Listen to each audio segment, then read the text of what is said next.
Learning with Wasim में आपकी खिदमत में हाजिर हूँ इस ख्वाहिश और दुआ के साथ। हमेशा खुश रहें, मुस्कुराते रहें।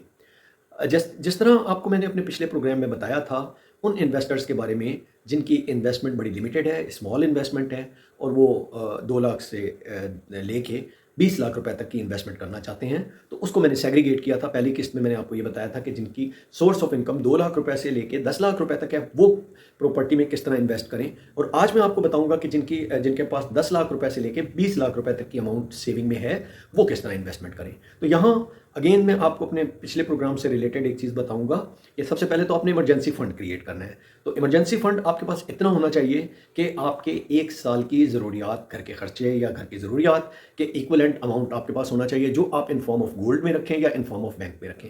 उसके बाद अगर आपके पास एक अमाउंट है जो 10 लाख से 20 लाख के दरमियान है, तो आप प्रॉपर्टी में इन्वेस्ट कर सकते हैं। और फिर आपको किस प्रॉपर्टी में इन्वेस्ट करना चाहिए, यहाँ मैं ये बताना बहुत ज़रूरी समझता हूँ कि उस सूरत में आपके पास 2 चॉइसेस होंगी। इधर आप अपना घर बनाने के लिए वो उस प्रॉपर्टी में इन्वेस्टमेंट करना चाहते हैं, या अपनी एडिशनल इनकम जनरेट करने के लिए प्रॉपर्टी बनाना चाहते हैं। तो अगर तो आप अपना घर बनाने के लिए प्रॉपर्टी में इन्वेस्ट करना चाहते हैं और आपके पास 10 लाख से 20 लाख की अमाउंट है, तो आप सबसे पहले तो ऐसा प्लॉट ढूंढिए, फिजिकल ऑन ग्राउंड प्लॉट ऐसी सोसाइटी में ढूंढिए जिसमें आपको, आपके पास अगर 20 लाख हैं तो 10 से 12 लाख रुपए तक के अंदर, 15 लाख रुपए तक के अंदर आपको वो प्लॉट मिल जाए और आपके पास 5 से 6 लाख रुपए अपने हाथ में बच जाएं। अब आप कहेंगे कि इतने में तो आजकल 5 मरले का भी प्लॉट नहीं मिलता। तो देखें, ज़रूरी नहीं है कि आप अगर आपकी छोटी इन्वेस्टमेंट है तो आप 5 मरले का प्लॉट ही लें। आप छोटा प्लॉट लें, आप 3 मरले का प्लॉट ले लें। अगर आप लाहौर की बात करें तो यहाँ 3 मरले का प्लॉट आपको मिल जाएगा। इवन 2 और ढाई मरले के प्लॉट भी आपको मिल जाएंगे। और अगर आप कराची की बात करें तो वहाँ आपको 60 से 80 गज़ के और इवन 40 गज़ के भी प्लॉट्स मिल सकते हैं। ये वो प्लॉट होंगे जो प्रॉपर लीज होंगे कराची के केस में, और लाहौर के केस में प्रॉपर इनकी रजिस्ट्री हुई होगी।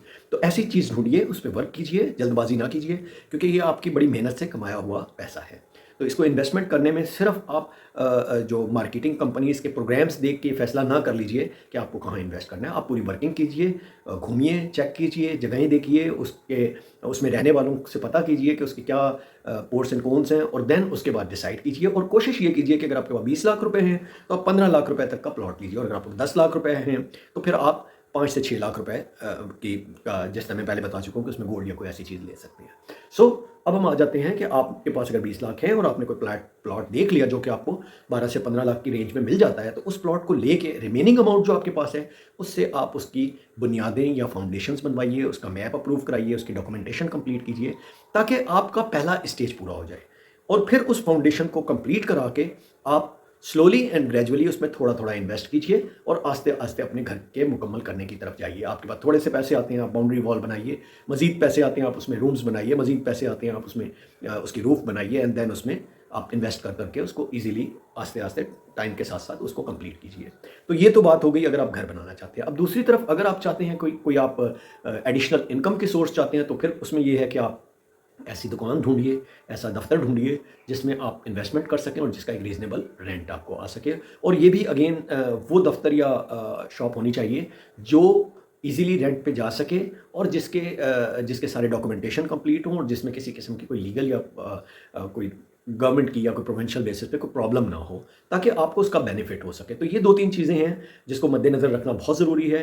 तो इनको याद रखिए। और अगर आप 10 लाख रुपए से लेके 20 लाख रुपए तक की इन्वेस्टमेंट में जाना चाहते हैं, आफ्टर इसके कि आपने एक साल की रकम अपनी सेव कर लिया इन फॉर्म ऑफ गोल्ड या बैंक अकाउंट, तो ज़रूर जाइए, लेकिन ये सोच के जाइए कि उसमें आपने कम से कम इन्वेस्टमेंट करनी है, और इन्वेस्टमेंट करके उसको खाली नहीं छोड़ देना, बल्कि उसके ऊपर आपने फाउंडेशन बनानी है अगर घर का केस है। और अगर शॉप का है तो डेफिनेटली आपने उसको शॉप को लेके उसको थोड़ा बहुत मेंटेन करके आपने किराए पे चढ़ाना है। तो ये वो सूरतें हैं जो स्मॉल इन्वेस्टर्स के लिए कारआमद साबित हो सकती हैं। यहाँ ये मैं बताना अगेन बहुत ज़रूरी समझता हूँ कि आप स्मॉल इन्वेस्टर हैं तो ये सोच के कभी भी इन्वेस्ट ना कीजिए फाइलों में या कोई ऐसी डाउन पेमेंट्स में कि बाकी आप फ्यूचर में पेमेंट कर देंगे, क्योंकि आपकी इनकम रीजन एक अमाउंट होगी जो एक फिक्स अमाउंट होगी, तो आपके लिए बड़ा मुश्किल हो जाएगा अगर कल को उसमें वो आपसे एस्केलेशन चार्जेस मांग लेते हैं या कोई एडिशनल चार्जेस मांग लेते हैं, या आपको टाइम पे नहीं देते, या आपको प्रोजेक्ट ही नहीं देते। तो ऐसे फ्रॉड से बचने के लिए कोशिश ये कीजिए कि ऑन ग्राउंड चीज़ लीजिए, छोटी ले लीजिए, कम पैसे वाली ले लीजिए, ऐसी जगह में ले लीजिए जहाँ थोड़ा सा आपको सस्ता मिल सके, बट लीजिए वो जो लीगली और हर हिसाब से बिल्कुल क्लियर हो। तो यही मेरी एडवाइस है प्रॉपर्टी इन्वेस्टर्स के लिए, जो छोटे इन्वेस्टर हैं। इंशाल्लाह आने वाले प्रोग्राम्स में मज़ीद भी आपको बताऊंगा कि और आप इसके अलावा कौन कौन सी सोर्सेज यूज़ कर सकते हैं, कौन कौन से आपके पास ऑप्शन मौजूद हैं इन्वेस्टमेंट करने के लिए। इसी के साथ मुझे इजाज़त दीजिए, नेक्स्ट प्रोग्राम तक के लिए